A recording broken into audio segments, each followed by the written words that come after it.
All right, here's a couple final points on do I have too much in my 401k question. Number one is 401k and tax deferral is super important.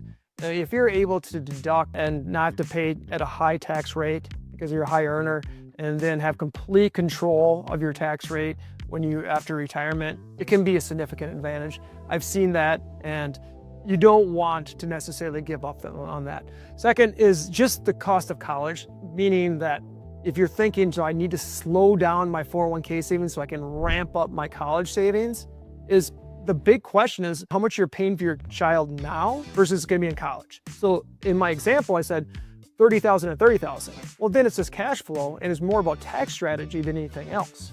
If there's a big gap, like I'm not only paying $10,000 a year, which I don't think many people can afford kids that cheap, but to say it's $10,000 and I'm gonna pay $100,000 a year for college. Okay, now we got some more advanced planning. So understand the difference between how much you're paying for them now versus what you'll pay for them in college. And then I've seen this so many times, saving the last 10 years of your career, it's not a guarantee, and you are the only one that really knows your job and how safe your job is and your growth potential in your job.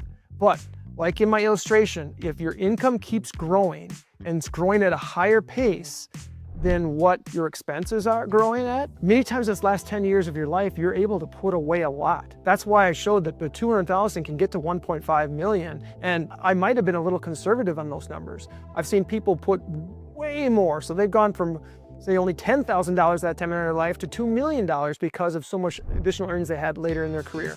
So those are the three big things. And I'm gonna keep on going through each of these big questions that the pre-retirees are gonna have.